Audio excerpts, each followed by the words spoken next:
Today we're speaking about beauty standards that have been really shaped by Western ideals, often marginalize those whose features don't conform to a more Eurocentric vision or even attractiveness, emphasizing maybe lighter skin, straight hair, certain facial features. Recently, there was a lady by the name of Naomie Pilula, a Zambian-based lawyer who posted a regular selfie like any other day. I'm sure she had posted many other selfies before this one, but somehow this one took hold on social media and amassed hundreds or 100,000 rather shares and comments, and drew a lot of negative comments about her appearance and particularly her nose. But she responded in a very positive light, and she says growing up she was particularly teased about her nose, but she asserted that she's pretty self-assertive about who she is and she's pretty comfortable. I know this can manifest in many different ways, but this was a manifestation of something we call Lookism, and it's something whereby your looks seem to actually kind of amass a response of some sort that discriminates the way you look. To speak more on this, we've got Asanda Ngoasheng, who is a diversity expert. Asanda, welcome on the show. Good morning, and thank you so much for having me. I know this is a bit broader than lookism, but, our looks seem to be premised on a notion, and that notion probably is one that is really informed by how the media depicts beauty, right? But also it seems like the Western notion of beauty becomes the one that is commonplace. What's your take about this situation of this wonderful lady, very beautiful lady, but it seems like her nose was the center of attention here? Good morning again. I think, it's not surprising that as Africans we are having these conversations, and we'll have them over and over again until we decolonize ourselves in the ways in which we think about everything, starting or including beauty. So in this world that we live in, it is Western ideals that determine how we view or see people as desirable, attractive, beautiful. You'll notice that most of the people that we talk about as beautiful will have a sharper nose, a longer nose, a nose that's closer to whiteness than blackness. People who have a flat nose are not seen as attractive, and same with skin color and tonation, which is people talk about as colorism. The lighter skinned you are, the sharper your nose, the lighter your eyes, the more you are seen to be beautiful compared to somebody, for instance, who has a wider, flatter nose like the lady from Zambia, and who also has a dark skin. Yeah. And these beauty ideals that demand straight hair, that demand light skin, that demand light eyes and a sharp nose come from colonialism, and the fact that during colonialism, and I think to a point even now, in this day and age, people who have these features that are close to whiteness, who have this white proximity, are the ones who reap the benefits from society. So everything from, the models of this world follows that particular kind of look. And if somebody doesn't follow that look, they won't be picked to represent a different kind of beauty ideal. Yeah. They'll be picked to represent what's seen as kind of exotic. So someone like Alec Wack and the kind of fetish with Sudanese models in particular who have midnight black skin, which isn't put there because people think that is the most beautiful skin you can have in Africa, but because there's kind of this exotification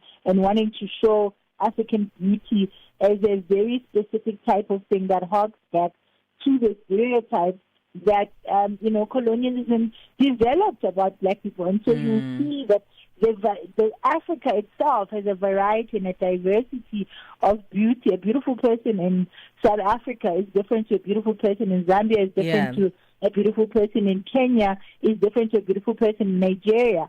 But at the heart of how we frame that beauty and how we think about beauty, light skin is still gets a tick regardless of where on the continent you are. And the straighter your hair, you still get a tick on the continent. And the irony of all of this is that while we as black people have internalized these Western beauty ideals, the same Westerners then turn around and go and get surgery, get Botox to make their lips look fuller, like our lips. They get Botox to make their bums look bigger, like our African bums. And so it's one big, because it's like a big confusion. It's like a reversal of things. When it's a bum on Kim Kardashian that is proudly paid for, it's sexy. But when it's a bum on a black girl that Mother Nature gave her, it's not suddenly not sexy. It's too much. You know, Asanda, if you go to different places in the world, you realize that there are variations in beauty standards, and it's not just black people. If you go to Asia, they have their own beauty standards in different parts. But one thing that it has been highly influenced around the world is Western beauty standards. Because even if you go to Asia, they have their own beauty standards. But even there, in many parts of Asia, skin coloring and whitening is still a big thing as well, because there's that Western influence. You'll find that some parts of Asia, they want to remove and get their eyelid done to look more white or more Western, because they don't like the beauty standard of how they look in particular. It happens in Africa and it happens in many other parts of the world as well. But for us as Africans, it feels like we've been highly influenced, and not just because if you go to other places, there is still a firm demand for their own beauty standards in correlation with some of these Western ones. But here in Africa, it seems like we've completely forgotten what beauty actually feels like, even though in our own communities, that's who we look like. That's who raises us. That's how we look. And this is what we have surrounding us. But we don't feel like it's beautiful enough. Well, I mean, I think if you're going to live in a world that constantly rewards people who are light-skinned, that constantly rewards people who have sharper noses and have Western ideals, then you will begin to believe that that is the best way of being. And that's why we have a pandemic that is skin lightening across the continent, including South Africa, where, by the way, it was banned, and it did actually almost stop in the early 90s, but seems to have come back with a great force. But I also want to say that, these are global. Western beauty standards are global. It's not just South Africa, as you mentioned. If you think about, for example, Korea, we watch a lot of Korean TV. We see a lot of K-pop, and if you look at those people that are on TV representing Koreans actually don't look anything like actual Koreans if you were to go to South Korea, because they've had surgery to widen their eyes. A lot of them have skin lightening in order to make their skin look more pasty, more paler, and they even have that glass-like look that everybody is going for, which is actually not how real life people look. And this can be said for across the Asian nations and diaspora. Okay, Asanda, I need to take a break. I have to pause you there. I think that's a great example that you're making there, that it's not just an African phenomenon, that it's actually global in its influence. We're speaking a little bit about Lookism today, but it actually manifests in different ways, not just facial features, but also can be your physical appearance, your weight, certain features of your body where you get criticized on how you look, because there's a particular world standard of beauty. We'll continue with Asanda after the break. Africa. It's time to plug into the heartbeat of the continent. Tune in to Channel Africa, your go-to radio station that broadcasts in 5 different languages. L'Afrique du Sud célèbre la journée nationale du Kabla hujaitwa kwa jina la Double K or more of our forests have been destroyed. Tamo ndi Partido Africano da Independência da Guiné. Channel Africa represents every corner of this amazing land. From Lagos to Cape Town, Nairobi to Dakar, we've got you covered with the freshest news, music, and cultures. So, turn up the volume, feel the rhythm.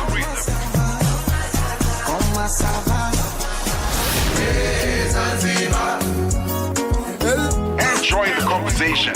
Channel Africa, the African perspective. Palesa and Benjamin fuel your day with fresh African perspective on Channel Africa. We are unpacking some appearance-based biases, especially when it comes to Western beauty standards for us as African people. We continue this conversation with Asanda Ngoasheng, who's a diversity expert. We're also going to be bringing in Dr. Kitumetse Mashego, who's a clinical psychologist, into this conversation. But first, let's wrap up with you, Asanda. There becomes a lot of internalized ways that we see ourselves, in fact, from these Western beauty standards, and this lookism, fatphobia, etc. That is part of who we are. You know, what is can be considered fatphobia could just be the fact that, you know, African people and African women in particular are more curvier and rounded than Western women, and that can be seen as overweight in some parts of the world, whereas that's exactly what we look like. That comes for, you know, all of these other biases that have to do with our appearance. But how are we internalizing it and also further perpetuating these biases? Well, I mean, I think it's a combination of living in a world that constantly tells you that you do not fit the expectation based on the Western ideals, and then eventually kind of giving up and trying to conform to these standards. And so, for instance, you in my work that I've done with schools, one of the biggest complaints is that there are ballet teachers who are telling black children to turn their back. And this is impossible because, you know, the African bum is there and there's nothing that children can do to tuck it in. But, you know, ballet is all about form and shape and all of those things. But there's no consideration for the fact that a bum that juts out is definitely a natural kind of proportion in an African child. And therefore, how do we make sure that we respect the form of ballet while also respecting the form of the child? And so a lot of young people are getting discriminated at school by their very teachers, and their ballet careers basically get destroyed because they get sick of being harassed for the way that they look and the way that they appear. I think also when it comes to interviews, for example, how you look in an interview determines whether you get the job or not. And the prettier you are, the more likely you are to get the job. In the same way that if you speak with an accent, you know, that comes from having gone to a former white-only school, you're more likely to get a job than somebody that speaks with, with an accent from Kandili High. Sure. And these are the things that we are slowly beginning to think about, beginning to talk about, but we are still struggling with the context for it. You'll see, for example, with the whole conversation around Bali Enhle and using the K word around the hair, and the ways in which people have responded to the conversations that have come up around our own internalized beliefs, negative beliefs about our hair, and our own desires. Like, you cannot be in a Joburg with hair that isn't in a weave or some kind of fake embodiment without people asking you, you know, if you're okay or making comments about that, because there's this expectation that if you're going to look professional, you have to look this way. If you want to look polished, you have to look this way. Yeah, let me hear a little bit from our guest, Dr. Kitumetse Mashego, who's joining us, clinical psychologist there on the line. Dr. Kitumetse, thank you for joining us. Thank you for having me. Good day to everyone. Sure. I mean, our looks actually mean a lot to us. It's who we are. It's very much a very kind of obvious representation of your identity. But lookism is actually a discrimination on the grounds of a person's appearance. Are there ways, if you have been discriminated in that sense, that you can overcome it? Or is it a difficult thing? Because your appearance is something that you can't necessarily change. Well, not very cheaply. Yes. I think it goes back to, you know, some people are predisposed to things. Some people are more sensitive because of certain experiences or just their personality. So meaning, if you talk about my weight, I might not be impacted. But if you are struggling with your weight and someone, you know, criticizes you and moves on, because people project, right? When they come check your weight, they are projecting, you know, their own issues about their weight, and it might impact you if you internalize what they say. And the difficulty about it is when you internalize that critique is that you can actually develop difficulty pathology in your adult life because somebody when you were young called you fat, for example, meaning you can develop eating disorders because some random person commented about your weight, or a specific person commented about your weight when you were growing up, or you were bullied by it. Now as an adult, or even throughout your entire life, you struggle with severe pathology like eating disorder, body dysmorphia, where it's not enough. Surgery is not enough. You keep going back to lighten the skin. You keep being on a diet. You keep doing things because you are so uncomfortable in your skin and you've got so much self-doubt. But also, as I said, on the flip side, you do get people who do not internalize that and they're actually able to, throw it back to the person criticizing to say, I don't have a problem with my weight. Do you have a problem with yours? Or they're able to overcome whatever critique that comes their way. So the challenge comes when you internalize that and you function from a place of being, of having something wrong or living with something wrong. Dr. Mashego, before we wrap up really quickly in under a minute, how do we start, especially for one on an individual level, how do you start looking past the biases of society, the Western beauty standards, to start appreciating yourself and loving yourself just as you are? I think it's just really doing the internal work to understand that however you are born, that is, it's not your choice, it's how you were born. And then just starting to understand and really developing understanding that this is who I am. And if I continue to function, if you're struggling already with that and you're functioning from a place of lack or pain, that it will really impact you psychologically, that you will not have the joy of just being in your skin. So I think the aim is to just get people to be comfortable in their skin, whatever the skin is, whatever you are, however you come, right? To understand that the standards of society change. Today, something is fashionable, the next day it's not fashionable. People are doing, for example, increasing their bottoms, what is it called, BBLs, but before, something else was in. Sure. So the trends are never ending. So it's important to do the work for yourself, see someone like me to make sure you're comfortable in your skin. If you're struggling to be comfortable in your skin because you're stuck with yourself for the rest of your life, you might as well enjoy or however, you come on this earth. Absolutely. Dr. Kitumetse, thank you. Always a pleasure having you on the show. Thank you for that wonderful advice. We did need that very much element of getting that responsible advice from you. That's Dr. Kitumetse Moshatama, a clinical psychologist. Also joining us on the line, we had the wonderful Asanda Ngoasheng, a diversity expert. Have you been discriminated according to maybe one of your facial features, maybe your body size? How have you confronted that?